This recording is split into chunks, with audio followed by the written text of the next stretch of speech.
দেখলাম শাহবাগ চত্বরে হঠাৎ করে লাকির আবির্ভাব ঘটেছে। লাকি মনে করেছে 2013 সালে দেশের মানুষ ভুলে গেছে। আমি শাহবাগী নাস্তিক এবং বেঈমানদেরকে বলছি, তোমরা যে সুরতেই মাঠে নামো না কেন, তোমাদের অতীত ইতিহাস এদেশের মুসলমানরা ভুলে যায় নাই। এদেশে ধর্ষকের শাস্তি কার্যকর করার জন্য লাকির মতো নষ্টা ভ্রষ্টা মহিলা রাজপথে নামার কোনো প্রয়োজন নাই। এদেশে ধর্ষকদের শাস্তি বাস্তবায়ন করার জন্য মুসলমানরা যথেষ্ট কথা বলতে হবে, ঠিক কিনা বলে? বরং লাকিরা ধর্ষকদের শাস্তি চায় না, লাকিরা বর্তমান বাংলাদেশের পরিস্থিতি খারাপ করতে চায়।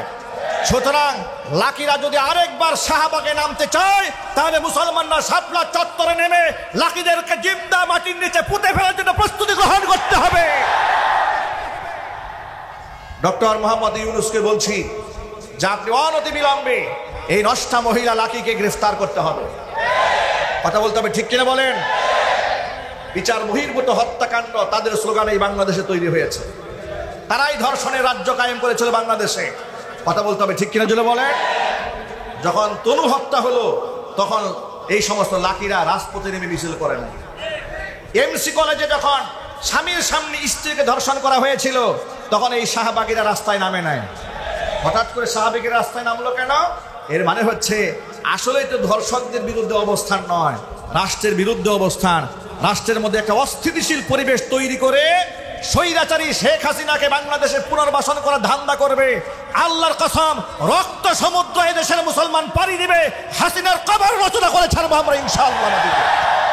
শাহবাগীদের স্লোগানে কাদের মোল্লার ফাঁসি দেওয়ার জন্য, কাদের মোল্লার অপরাধ বিবেচনা করে তার ফাঁসি হয় না, যাবজ্জীবন কারাদণ্ড হয়।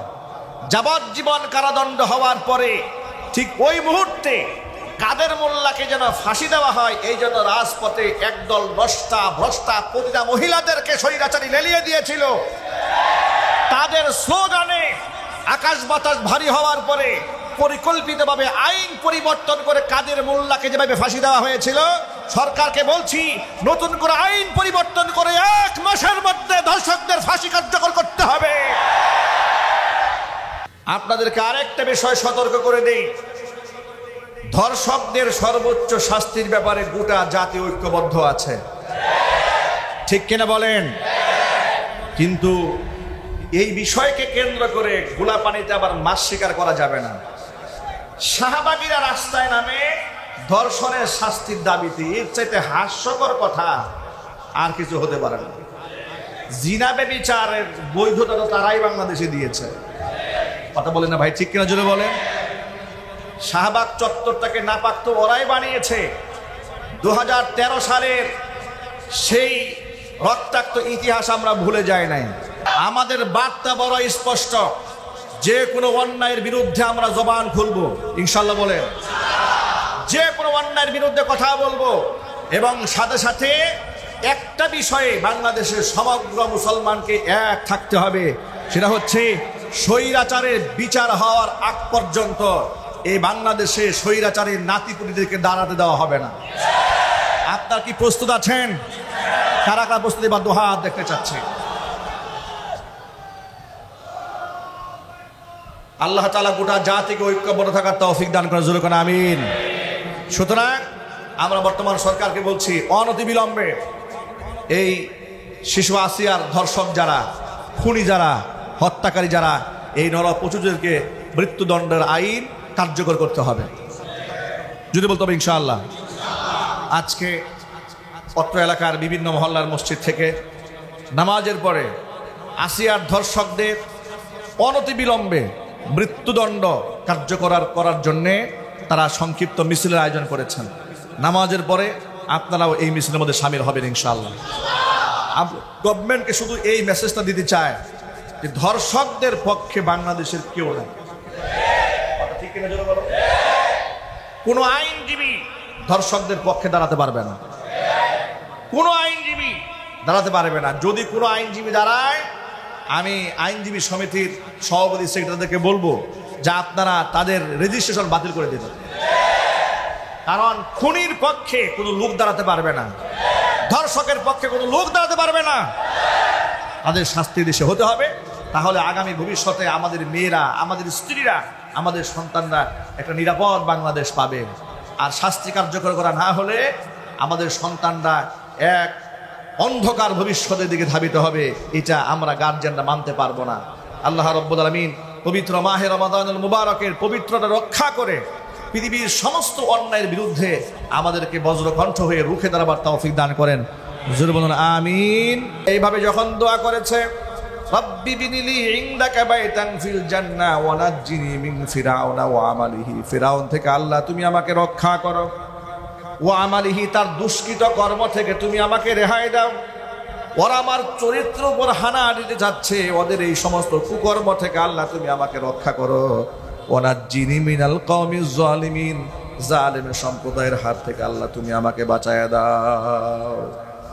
দোয়াটি আল্লাহর কাছে এমন ভাবে কবুল হয়ে গেল যে আসিয়া চোখের পানি ছেড়ে এতক্ষণ পর্যন্ত চিৎকার মারতেছিলেন। তাফসীরে ইবনে কাসিরের বর্ণনায় পাওয়া যায়, হঠাৎ করে আকাশ পানে তাকিয়ে আসিয়া কান্না বন্ধ করে হাসা শুরু করে দিলেন।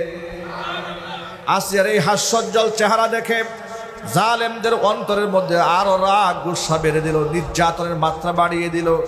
তারা মনে করেছে নির্যাতনে অতিষ্ঠ হয়ে আসিয়া বোধহয় পাগল হয়ে গেছে। আল্লাহ রাব্বুল আলামিনের পক্ষ থেকে জবাব দেওয়া হয়েছে, না, নির্যাতনে আসিয়া পাগল হয় নাই। আমি আমার জিব্রাইলকে হুকুম করেছি, জিব্রাইল যা মালাকুল মাউত আসিয়ার জান কবজ করার আগে জান্নাতের বালাখানার দৃশ্য আসিয়ার চোখের সামনে তুলে ধর। মা আসিয়া যখন জান্নাতের সেই বালাখানার দৃশ্যগুলো চোখ দিয়ে দেখতেছিলেন, দুনিয়াতে সে মাজলুম হয়েছে, রক্তাক্ত হয়েছে, ক্ষত বিক্ষত হয়েছে, তাকে রক্তাক্ত করে টুকরা টুকরা করে ফেলে দেওয়া হয়েছে। সমস্ত দুঃখ আসিয়া মুহূর্তের জন্য ভুলে গেছে। আল্লাহ রাব্বুল আলামিন জানিয়ে দিলেন, রে শোন, আমার আসিয়া পাগল হয়ে যায় না, আমার আসিয়া পাগল হয়নি, বরং আসিয়ার মনের যত দুঃখ কষ্ট যন্ত্রণা যা কিছু ছিল সব কিছু আমি ভুলাই দিয়া জান্নাতের দৃশ্য আসিয়ার চোখের সামনে তুলে ধরে আমি আসিয়ার মুখের মধ্যে তৃপ্তির হাসি ফুটিয়ে দিয়েছি।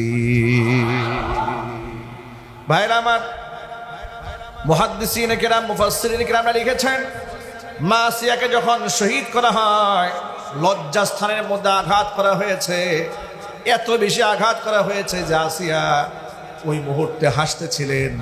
এই ছোট্ট আসিয়ার সাথে মা আসিয়ার কত মিল।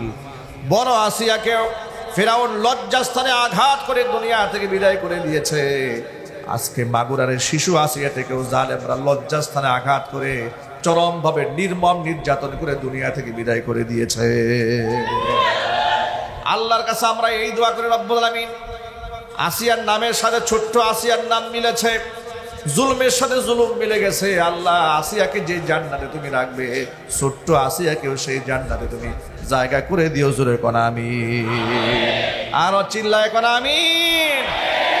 আসিয়ার ঘটনা বাংলাদেশে আর পুনরাবৃত্তি যেন না ঘটে, আমাদেরকে সচেতন হতে হবে। ডক্টর মোহাম্মদ ইউনূস, তাকে আমরা ধন্যবাদ জানাই। তিনি বলেছেন অনতি বিলম্বে এই হত্যাকারীদের দৃষ্টান্তমূলক শাস্তির ব্যবস্থা করার জন্য নির্দেশ দিয়েছেন। আমি সরকারকে বলবো, ব্রিটিশদের তৈরি করা আইন অনেক প্রসেসিং, লম্বা আইন। ওদিন দেখলাম আসিফ নজরুল সাহেব বললেন যে সর্বনিম্ন একটা রায় কার্যকর করতে গেলে নাকি 3 মাস সময় লাগে। এর চাইতে লজ্জাজনক কথা আর কি হতে পারে? 3 মাসের মধ্যে ইস্যুর পর ইস্যু, ইস্যুর পর ইস্যু, কত ইস্যু দাঁড়ায় যাবে। আসিয়ার কথা লোকেরা ভুলে যাবে। কথা বলতে হবে, ঠিক কিনা? এত ইস্যুর তো প্রয়োজন নাই, এত ইস্যুর তো প্রয়োজন নাই। যেখানে আসামি গ্রেফতার হয়ে গেছে, যেখানে আসামি গ্রেফতার হয়েছে, এমনকি ছোট্ট মাজলুম আসিয়া কবরে চলে গেছে, আর ধর্ষকরা 3 মাস এই পৃথিবীতে আলো বাতাস গ্রহণ করবে, এটা মুসলমান বরদাস্ত করবে না। আপনি বলবে আইন নাই, আইন তো জিবরাইল বানায় নাই, এই আইন তো মানুষ তৈরি করেছে, পরিবর্তন করুন। আইন পরিবর্তন করে শাস্তি কার্যকর করা যায়, এই দৃষ্টান্ত বাংলাদেশে আছে না নাই? চিল্লা বলতে হবে, আছে না নাই? মূল্যবান সময়গুলো আমাদের কাছ থেকে হাত ছাড়া হয়ে যাচ্ছে। নবী করিম সাল্লাল্লাহু আলাইহি ওয়াসাল্লাম রমাজানুল মুবারকের প্রথম দিকে স্ত্রীদেরকে টেনে টেনে রাতের বেলায় জাগিয়ে রাখতেন না, কিন্তু যখনই শেষ দিকে আসতে থাকতো রমাদানুল মুবারকের, নবী করিম সাল্লাল্লাহু আলাইহি ওয়াসাল্লাম নিজে তো ঘুমাতেনই না, স্ত্রীদেরকেও রাতের শেষ অংশগুলোতে শুধু নয়, গোটা রমজানুল মুবারকের শেষের 10 দিন নিজেও ঘুমাতেন না, স্ত্রী সন্তানদেরকে ঘুমাতে দিতেন না। সুবহানাল্লাহ। তিনি ঘুমাতে দিতেন না, তাদেরকে জাগিয়ে রাখতেন। আমরা আমাদের সন্তানদের সাথে, স্ত্রীদের সাথে সে মুআমালা করতে পারি না। আমাদের স্ত্রী সন্তানদের জন্য আমরা দোয়াও করি না, যার দরুন আমাদের পারিবারিক অশান্তি দূর হচ্ছে না। কথা ঠিক কিনা জোরে বলেন?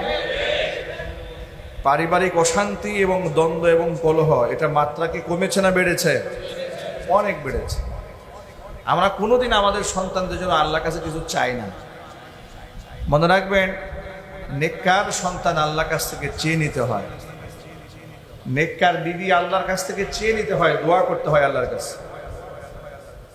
সূরা ফুরকানে সে দোয়া আল্লাহ পাক আমাদের শিখিয়েছেন, রব্বানা হাব লানা মিন আজওয়াজিনা ওয়া যুররিয়াতিনা কুররাতা আ'য়ুনি ওয়াজআলনা লিল মুত্তাকিনা ইমামা।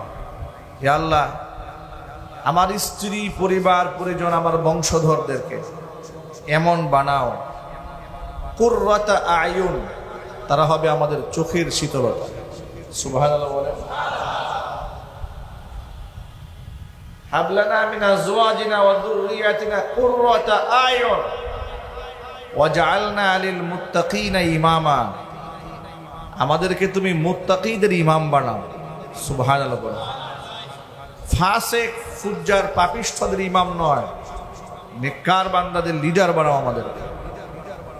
আল্লাহর কাছে এভাবে দোয়া করতে হয়।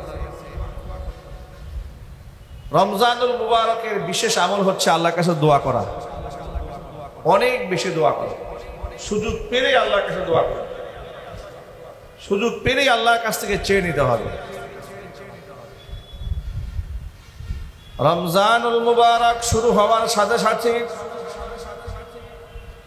নবী করিম সাল্লাল্লাহু আলাইহি ওয়াসাল্লাম বলেছেন, ইয়া বাগিয়াল খাইরি আকবিল ওয়া ইয়া বাগিয়াশ শাররি আকসির, বলে আল্লাহর পক্ষ থেকে ফেরেশতারা বান্দাদেরকে ডাকতে থাকেন, হে কল্যাণের অন্বেষণকারীরা, কল্যাণ করো, অকল্যাণ যারা করতে চাও তারা পিছিয়ে যাও, কারণ রমজানুল মুবারক অকল্যাণ করার মাস নয়, রমজানুল মুবারক কল্যাণের মাস। যদি বলেন সুবহানাল্লাহ। এই মাসে 1টি টাকা আল্লাহর পরে দান করলে অন্য মাসে 700 টাকা দানের সওয়াব আল্লাহ পাক আমল নামায় দান করে দেন। এই মাসে যদি কোনো ব্যক্তি একবার সুবহানাল্লাহ বলে, অন্য মাসে 700 বার সুবহানাল্লাহ বললে যে সওয়াব হতো, আল্লাহ পাক বান্দা বান্দির আমল নামার মধ্যে সেই সওয়াব লিখে দেন।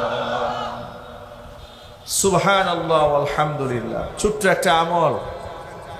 আল্লাহ নবী বলেন, সুবহানাল্লাহি ওয়াল হামদুলিল্লাহি তামলাউ মা বাইনাস সামাই ওয়াল আরদি।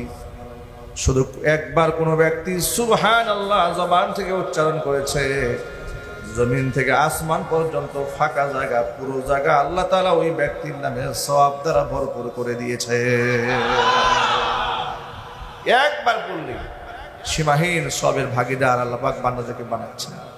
সেই বান্দা রমজানুল মুবারকে নাফরমানি করে বেড়াচ্ছে, গুনাহ ব্যভিচার করে বেড়াচ্ছে, এই পরিমাণ জুলুম মানুষ রমজান মাসেও করছে, মিথ্যা কথা বলছে, ওজনে কম দিচ্ছে, খাদ্যে ভেজাল দিচ্ছে, চুরি ডাকাতি করছে, জিনা বদমাশি করছে, হত্যা করছে, খুন করছে, ধর্ষণ করছে।